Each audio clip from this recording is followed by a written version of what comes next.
I would say a little bit about how my own understanding of communal tensions in the city of Hyderabad changed over the last decades. And I'll begin in the 1970s, mid 70s onwards, when I first came here from Kanpur.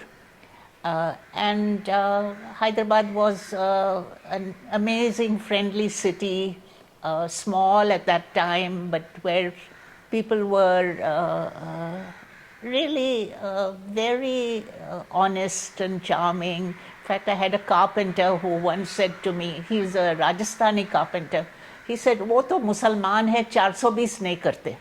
You know, so coming from a Rajasthani carpenter, the opinion of what communal connections were and how much trust there was and friendship, I always treasure that as a symbol in some kind of what things were like, that we did live with each other, and that was not so long ago.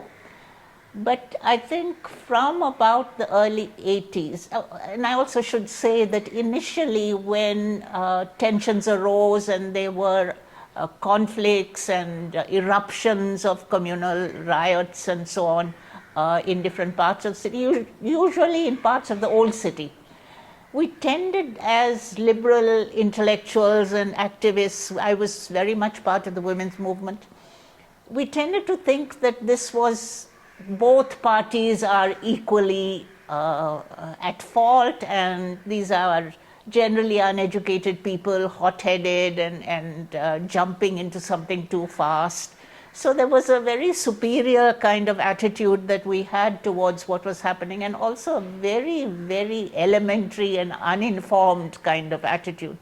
So there were also fact-finding missions, and even people from the university. I was not part of them, but it became very evident to me very soon that this was not an equal battle between two groups.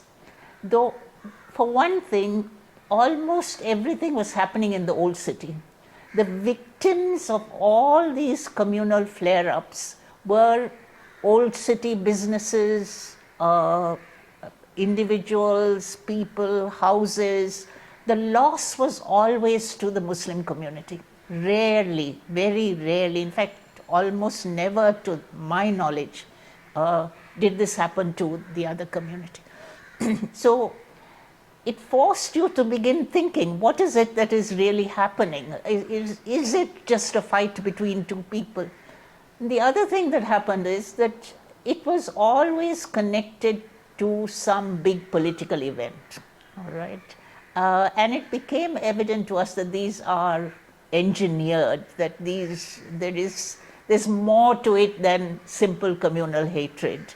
Once the major political event is over, everything dies down again, and we don't hear much about it. Two things are evident to me. One, just to summarize, one is that these riots and these conflagrations are engineered, that there's always something happening which is way beyond the culture of the place, you know. We live together happily, and then suddenly you find meat in a temple.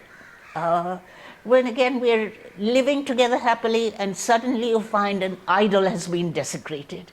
And we're living together happily, and suddenly you find there's another attack. So it's a strange kind of phenomena which erupts and seems to have very little to do with the wider culture of the place, all right? And now, of course, since after the Babri Masjid was demolished, and which was a very sad day for all of us, because this is a city in which Muslims also play a very active role, and many of us have friends across. That was a sad day because it represented, it's not just the masjid, it represented India. Something had gone about what India was with the demolition of that masjid, you know, and something else was being put into place. And that is a sadness, you know. I'm not one who believes a great deal in either, you know, a religious institution as well. And the Babri Masjid was just another masjid. It was an old one.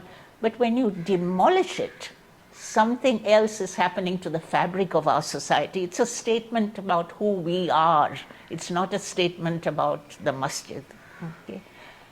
So we're in a city which you're beginning to see more and more sadness in the relationship between the old city and the new. You're beginning to see less interaction, less connection, and also some kind of fear among ordinary people. So remember my carpenter who said, "Wo Musalman hai, 420 nahi karte."